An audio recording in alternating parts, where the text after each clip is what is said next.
Pues nada, en primer lugar, buenos días, y me vais a permitir que empiece con los agradecimientos obligados, pero además necesarios.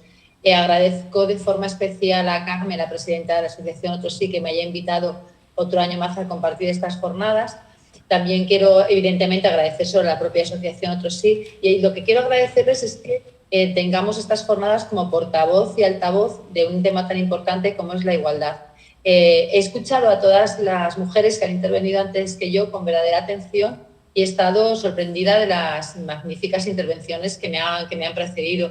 Haciendo uso de palabras que me gustan mucho, me he sentido rodeada de mujeres empoderadas y he notado que fluía la sororidad, como decía Cristina. Así que estoy sumamente encantada. Pero lo que más agradezco es a las personas que participan como asistentes a estas jornadas, dado que sin ellas sería bastante difícil hacer unas jornadas. Aunque estuviéramos nosotros aquí, si no hubiera nadie que participara como asistente, no tendría ningún sentido. Yo siempre empiezo las charlas cuando hablo de temas de igualdad con una especie de mantra que tengo como asumido y que hago propio.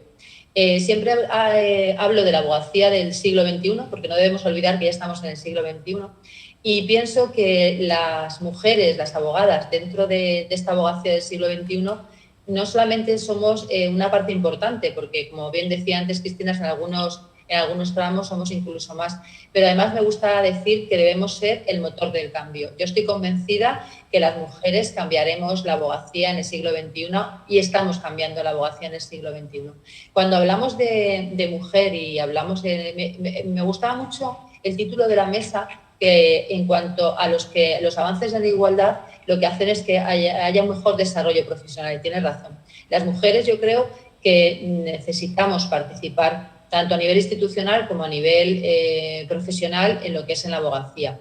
Cuando se habla de mujeres, decimos, hace poco celebrábamos que Estados Unidos tenía la primera vicepresidenta en el país. Celebramos cada vez que hay una primera presidenta o ministra en cualquier otro tipo de países. Pero yo hacía una reflexión que simplemente dejo ahí, y es que, por ejemplo, en España, que yo recuerde, no ha habido ninguna candidata a presidente en este país. Es decir, que todavía tenemos, estos datos nos dicen en lo que tenemos que avanzar. La abogacía, además, si antes lo decía una de las mujeres que ha intervenido, una compañera, tenemos un plus, y es cierto que tenemos un plus. Si tenemos en cuenta que llegamos a 150 personas que están, en este caso, en el censo como abogados y abogadas ejercientes, se aumenta cuando también incluimos a los no ejercientes, que llegamos a 250.000. Es decir, estamos hablando de un espectro, de un censo muy amplio de personas que debemos poder llegar a ellas, que debemos intentar que la igualdad sea algo, como antes también se decía, algo transversal. Y yo creo que así está visto. En el Consejo General de la Abogacía Española, como todos sabéis, actualmente tenemos una presidenta, la primera mujer también presidenta, porque esto va de primeras todavía, pero es la primera, después de casi 80 años, o sea que estamos hablando de algo que no es que haya sido algo reciente, sino que, en fin, una institución con ya 80 años parece que sería lógico que hubiera tenido más mujeres en la cúpula, pero no ha sido así.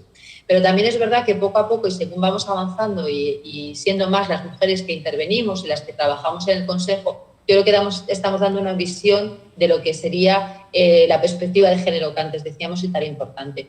Para mí, y no es porque sea la comisión que yo presido, sino precisamente por la importancia que tuvo a nivel de igualdad, es la creación de la Comisión de Igualdad dentro del Consejo General de la Abogacía Española, que es una de las comisiones, no la más moderna, por así decirlo, la última en instituirse, pero sí que solamente llevamos apenas 2 años trabajando. Y hay que decir que en estos 2 años, lamentablemente, tuvimos un año de pandemia que condicionó, como a todo el mundo, el trabajo. Esta comisión yo creo que era el fruto de un trabajo que se había hecho ya anteriormente, obviamente. Es decir, en el Consejo General de la Abogacía no se empieza a hablar de igualdad hace solo 2 años. Había habido gérmenes anteriores, había habido grupos de trabajo, pero como comisión integrada en la estructura, que es muy importante, porque así podemos funcionar, como os decía antes, de forma transversal, podemos estar con otras comisiones, que aunque no formemos parte, siempre tenemos trabajo que hacer con ellas para intentar mantener la igualdad, como os decía, una línea transversal en todo el trabajo que hace la comisión, que hace el Consejo General de la Abogacía Española. Yo os quería transmitir algunos de los trabajos que hemos llevado a cabo desde la comisión, porque aunque yo sé que los colegios de la abogacía, y me consta, además del Colegio de Albacete, anfitrión en este momento, por la situación geográfica, que sí que transmiten los trabajos que hacemos. Pero siempre es importantísimo un foro como estos para compartir los trabajos que estamos llevando a cabo.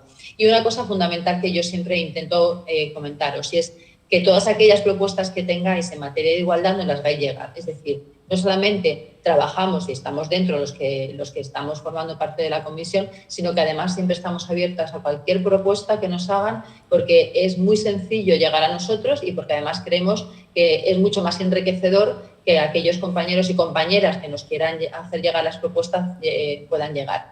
Dentro de los trabajos que ha habido en la comisión, que ya os digo que hemos podido trabajar de aquella manera, una de las cuestiones que más importancia tuvo al principio fue una guía que hicimos de igualdad y que llamamos Guía de Igualdad de Oportunidades y No Discriminación para Colegios de la Abogacía. Es un trabajo que se presentó precisamente a los colegios para que pudiera implementar la igualdad en todos sus aspectos. Es un documento que a mí me pareció que era ambicioso porque cubría diferentes ámbitos dentro de lo que es el colegio. No me voy a extender en él porque es un documento que está a disposición de todos los colegios, pero sí que os quiero hacer ver que documentos de este tipo hacen el trabajo mucho más sencillo a los colegios. En este pues tratábamos diferentes ámbitos dentro de lo que sería el colegio. Lo que sería su estructura, es decir, la organización y funcionamiento de los colegios, que luego hablaré un poquito más cuando hable del nuevo estatuto, porque sí que veréis cuando demos la fotografía o veamos la fotografía de lo que es la abogacía a nivel institucional y el papel de la mujer, que todavía estamos en números muy, muy, muy pobres, que luego ya lo veréis, con lo cual este tipo de documentos hace posible que yo creo que cambiemos estos números que, como luego veremos, no son todavía muy, desde luego, nada igualitarios, como veréis, con lo cual tenemos mucho que trabajar.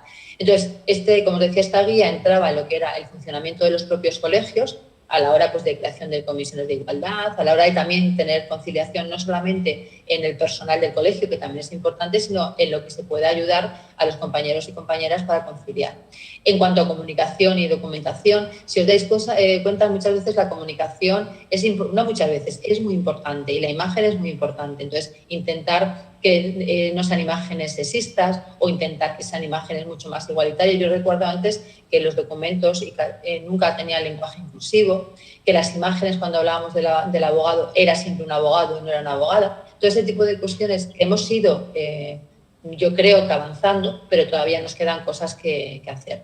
En cuanto a responsabilidad social también en materia de igualdad, por eso que os decía es que los colegios tenemos también una función social que es fundamental y que somos además reflejo de una sociedad, con lo cual en este ámbito también debemos trabajar. Actividades de formación. Las jornadas que estamos llevando a cabo y que está llevando a cabo, pero sí, son importantísimas. Yo me he dado cuenta a lo largo del tiempo que llevo trabajando que tenemos que formarnos nosotros mismos para darnos cuenta de las carencias que tenemos. Muchas veces hasta que no somos conscientes de lo que hay, no nos damos cuenta. Entonces, es importantísimo hacer jornadas de formación. Y los colegios tienen obligación de hacer jornadas de formación y lo tienen también en materia de igualdad. Y luego terminamos siempre con la posibilidad de llegar a la cúspide, que serían los planes de igualdad para los colegios. Bien, es verdad que todos conocéis que en España hay colegios de muy diferente envergadura o de muy diferentes características. De los 83 colegios hay colegios enormes, como puedan ser Madrid y Barcelona, que tienen su plan de igualdad y que funcionan con unos presupuestos muchísimo más amplios que el nuestro. Y luego hay colegios, como puede ser el mío, que son de los partidos judiciales, que evidentemente a lo mejor no pues llevamos a cabo un plan de igualdad, pero sí que podemos implementar todas aquellas acciones y medidas que se contemplarían en uno y actuar de esa manera. Otras de las actuaciones que también estamos llevando a cabo a través de la Comisión de Igualdad, hemos hecho una guía de lenguaje no sexista o lenguaje inclusivo, que también es un documento muy sencillo que nos ha parecido muy importante. Yo siempre digo que no hay que tener ningún tipo de problema a la hora de implementar un lenguaje inclusivo o no sexista. Yo no entro en guerras con nadie, ni con la academia, ni con nadie. Lo que sí que digo que es cierto que lo que no se visibiliza muchas veces no existe. Y hay que tener ganas y hay que trabajar en que la mujer esté dentro del lenguaje y sobre todo cuando se puede perfectamente hablar de juezas o cuando se puede perfectamente hablar de abogadas. Luego veremos que este lenguaje inclusivo se reconoce así en nuestro estatuto actual, con lo cual es una cosa que ya ha asumido evidentemente la abogacía española. También celebramos por primera vez el Día Internacional de la Mujer. Parecía algo pues no sé, increíble, pero nunca se había celebrado a nivel institucional y lo celebramos la primera vez el año pasado. Y por primera vez dimos un premio a la igualdad, que para mí fue una cosa importantísima para visibilizar el trabajo de las mujeres en la profesión. Y además el primer premio que se dio a nivel nacional se dio a 2 asociaciones de abogadas, las del Colegio de Valladolid y la de Alicante, con lo cual fue para mí una manera de demostrar que el trabajo que habían llevado a cabo esas compañeras tenía una visibilización y que tenía un premio, como es el premio, en este caso, a la igualdad. Y luego también se dio el primer premio internacional, que se dio a una compañera, que no sé si recordáis, una abogada iraní que está presa hace ya creo que 2 o 3 años, Nasrin Sotoudeh. Entonces, estas cuestiones me parecen muy interesantes que desarrolla la comisión.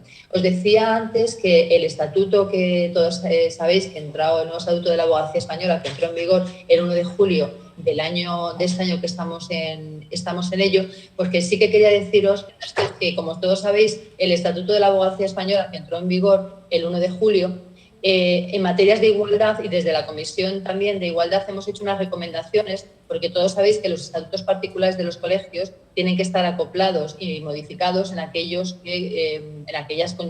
artículos o en aquellas condiciones que necesite para ponerse en vigor con el nuevo estatuto. Pues bien, desde la Comisión se dio una especie de pautas que nos pareció muy interesante, y estas se van a circular a los colegios en breve. Todavía no se han circulado, pero ya se han aprobado por el Pleno y por eso puedo transmitiros un poco. Pues en este nuevo estatuto, os decía, había artículos en los que hemos considerado que tocaban materias de igualdad, y por eso hemos hecho estas recomendaciones.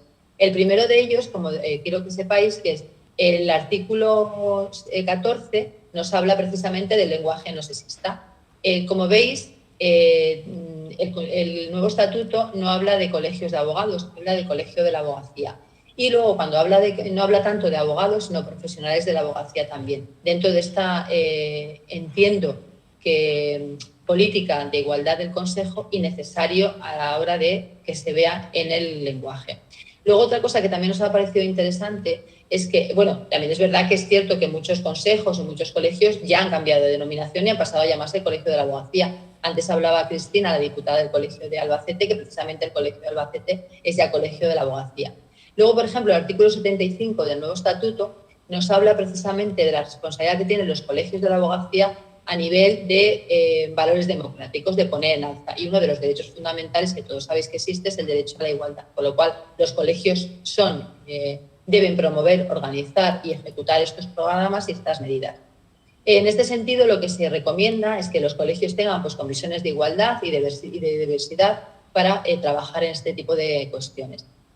Una cuestión que me parece muy importante, y luego veréis por qué, es el artículo 77 de este nuevo estatuto. Y es importante porque, aparte de decir que evidentemente los órganos de gobierno de los colegios se rigen por los principios de transparencia, autonomía y democracia, lo que sí que insiste en la posibilidad de que evidentemente sea la igualdad efectiva entre hombres y mujeres esos órganos de gobierno, que como luego veremos realmente no es así. Entonces, intentamos decir que se promuevan estas listas y se promuevan cambios y modificaciones de los estatutos para que se llegue a una igualdad razonable en los órganos de gobierno. También en la composición de las comisiones que tienen los colegios. Muchas comisiones hemos visto que por materias, hay como materias que son más específicas de mujeres y más específicas de hombres. Si nos damos cuenta en las comisiones y quién los conforma, por ejemplo, en la subcomisión de violencia sobre la mujer del Consejo, pues el 90% somos mujeres. Pero, sin embargo, si estamos hablando de la comisión de odontología o de tecnología, pues ya ahí baja mucho el número y la composición de mujeres. Que no solamente es importante que haya determinadas comisiones, sino que las mujeres participen, y no solamente en materias de esas que dicen asignadas para mujeres. Y luego, por supuesto, terminamos también, en base al nuevo estatuto, pues señalando que es imprescindible los planes de igualdad. Otro tema importante que antes os comentaba que yo quería hablar y del que ya nos avanzó Cristina es la conciliación en la vida familiar y profesional. Precisamente muchas de las mujeres que estamos aquí nos tenemos que ir porque tenemos que conciliar esta vida profesional a nivel institucional y a nivel también profesional, y nos es complicado. De hecho, yo, por ejemplo, me hubiera encantado haber estado con todos vosotros y vosotras en Albacete, y ha sido imposible por cuestión profesional. Entonces, para que veáis lo importante que puede llegar a ser la conciliación. Yo quiero transmitiros, o corresponsabilidad, es decir, conciliación y corresponsabilidad, que antes nos comentaba también Carmen. Yo lo que quiero transmitir es que para nosotros, desde el Consejo General de la Abogacía Española, ha sido el tema de la conciliación como una especie de objetivo y sobre el que hemos trabajado de forma, quiero transmitiros de verdad, muy constante. Antes hablaba Donelia que esto puede que vaya cambiando, y es cierto que va cambiando porque hemos avanzado. Yo también quiero ser positiva y hemos avanzado, no en todo lo que queríamos avanzar, porque la abogacía tenía un documento muy extenso y yo creo que además con unas altas miras para que se consiguiera la conciliación, que fue un documento que se aprobó en Córdoba en el 2019, que ha sido el que se ha utilizado precisamente para trabajar en las negociaciones con el Ministerio de Justicia para materia de conciliación. Todos somos conscientes que si no se legisla y si no se modifica la legislación actual, es dificilísima la conciliación y nos hemos dado cuenta. Existían protocolos en tribunales superiores de justicia muy empáticos con la conciliación, que sí que se llevaban a cabo, pero siempre eran recomendaciones y todos sabemos que los protocolos no tienen la obligatoriedad para los magistrados, magistradas y para los LAF para llevar a cabo lo que en ellos se ha negociado. Y además eso creaba, a su vez, para mí una especie de discriminación en el territorio nacional. Se podía conciliar a lo mejor en Barcelona, pero no se puede conciliar en la provincia de Toledo, no se puede conciliar en Castilla-La Mancha. Con lo cual, siempre hemos partido de la base que sin esas modificaciones legislativas sería de todo lo imposible conciliar. Yo, cuando negociábamos con el Ministerio de Justicia, que ha sido una negociación que nos ha costado un poquito y un tiempo, también es verdad que nos pilló en pandemia y luego ha habido cambios a nivel de ministerio que todos conocéis y eso también es una cuestión pues, que en todas las negociaciones influye.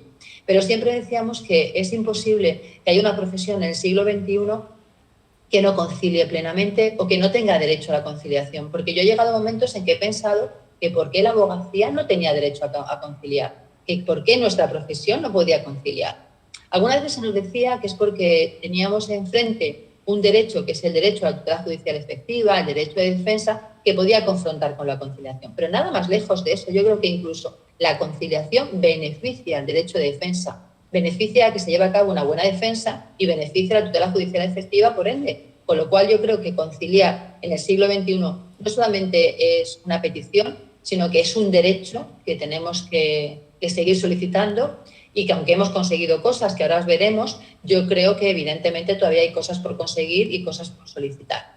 Como os decía antes, Cristina, yo creo que nos avanzó un poco lo que había sido, lo que habíamos conseguido a nivel de conciliación. Yo voy a hacer un perfil. Sí que es cierto que por lo que yo conozco, la ley de eficiencia procesal se encuentra ahora mismo pendiente, creo, todavía del preceptivo informe del Consejo de Estado, con lo cual todavía se puede aún mejorar y se puede aún ampliar temas de conciliación que no se hayan podido recoger. Para nosotros ha sido un gran logro en los temas de los permisos de maternidad y paternidad. En la Comisión de Igualdad se reciben muchas quejas, que es una de las cuestiones que se me ha olvidado de comentaros, y esas quejas nosotros las tramitamos ante el Consejo General Judicial o las tramitamos ante las secretarías coordinadoras si son temas de LAG, porque sí que es verdad que nos llegan quejas de compañeras y compañeros en temas de maternidad y paternidad, y es una pena que no tengamos derecho ni siquiera a esto. Entonces, esto sí que se ha recogido, es decir, hemos conseguido que sí que se tengan en cuenta los permisos de maternidad y paternidad, tanto para compañeros como para compañeras. Se va y se incluye en el texto de la ley, como os decía, y lo equipara a las mismas semanas que tenemos en la Seguridad Social para hombres y mujeres reconocida. Esto sería en el artículo, quiero recordar, en el 179.3, donde estaría recogido. También lo he comentado antes, Cristina, es tener la seguridad de que el agosto va a seguir siendo inhábil y luego las navidades que nosotros llamamos las vacaciones de Navidad. Aquí las primeras negociaciones os va a parecer, pero no conseguíamos más del 1 de enero y cuando al final conseguimos hasta el 6 de enero nos pareció realmente un triunfo porque además también era una cuestión de que no se perjudicaba, porque si todos sabemos cómo van cayendo nuestras fechas festivas en Navidad, vemos que tampoco se pierde en realidad en ningún día, tanto días hábil, pero sí que se tiene a nosotros o para nosotros un descanso fundamental, con lo cual serán inhábiles para el año que viene, porque evidentemente la ley todavía, como sabéis, no ha sido aprobada, del 23 de diciembre al 6 de enero, ¿de acuerdo? Entonces también nos ha parecido que es fundamental. Y luego también los casos que teníamos de enfermedad grave o fallecimiento de un familiar, en los grados que sabéis que se incluyen, y ahí se da la suspensión de 3 a 5 días según las necesidades que tengan de desplazamiento. Es importante que tengamos en cuenta que no estamos hablando de suspensiones de vista, sino suspensiones de plazos, porque para nosotros era primordial no solamente suspender una vista, sino suspender los plazos procesales, que son los que nos agobian a nosotros y los que teníamos dificultades para suspender.